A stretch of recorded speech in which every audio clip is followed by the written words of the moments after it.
You know, and you're hitting on so much in that section that really jumps out to me, particularly the ability for America to almost fool itself and to cover from the religious tradition a multitude of sins by saying, well, we weren't what we should have been, but we're better now. And we're always trying to become, and for years, I saw that as a virtue, right? We're trying to become better than what we were. But what you're saying is we've neglected to address the fundamental problems that caused us to be barbaric in times past and barbaric in some certain ways today. So for us to no longer use that excuse that we're simply doing better, but to go back and look at ourselves in the mirror as a nation and see why we are fundamentally, we've done some really disgusting things historically, and we still have some hurdles to overcome. How do we as a nation no longer fool ourselves then and actually look very soberly at who we really have been and who we really are?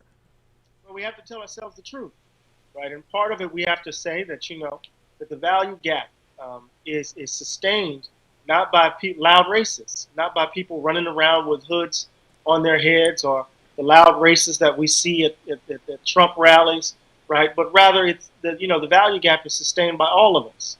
It's in our habits, right? And so we have to understand that this is not just simply going to resolve itself by calling for all of us getting along or talking about dreams. It's going to require a fundamental shift in the material conditions under which democracy takes shape, within which democracy takes shape in this country. Because, I like to say this, there's a wonderful book by Clarissa Hayward where she talks about how we learn race in the very built environment. That when we think of, somebody calling somebody the N-word as the basis of the value gap, right? We lose sight of what's really going on, right? When my dad was the second African-American hired at the post office in Pascagoula, Mississippi. And that was high cotton back in the day, right? Yeah. Yeah. And he moved us from one side of town from one part of Moss Point to the other side, from the east side to the west side. And we were in a nice neighborhood on the hill. I think we were the third or fourth black family in that neighborhood. And I was outside playing with my Tonka truck, right? And I tell this story in the book. And my neighbor's father, the white kid's father, yelled at, "Stop playing with that nigga." And it was the first time I had been called that word. So I run inside and I tell my father is visibly enraged. He runs outside. And this is the typical way we tell the story of American racism. Some black family achieves the American dream, a big house on the hill, and then some child gets wounded by a mean-spirited adult who calls them the N-word, and then that child has to spend the rest of her life or his life proving that she's not that. But see, that's too easy. Because I already knew that something was afoot right before I got called the N-word. That was just the icing on the cake. Because in our old neighborhood, Benjamin, when it rained, the neighborhood flooded. That the sidewalks weren't paved.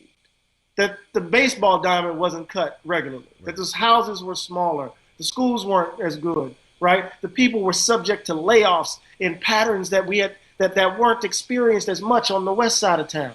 So I had already learned it spatially, right? That some people were valued more than others. That's all we got to do is drive around our local cities and we learn race, we learn the value gap. So part of what I'm suggesting here, and this comes out of my reading of Jimmy Baldwin, is that we have to confront honestly and earnestly the ugliness that's at the heart of who we are as a nation. And then we have to try to uproot the racial habits that sustain the value gap. Address the fears that give it power so that we can then imagine a different kind of world. But getting back to the point you made, the second point that you made in the opening, but it's hard to imagine a new world when the status quo, the forces out there are working very hard to get us to believe that our only choices are the choices right in front of us. Because there's an all-out assault on the radical imagination in this country. Yeah. There's an all-out assault on the radical imagination in this country, and we have to resist that with every ounce of our energy.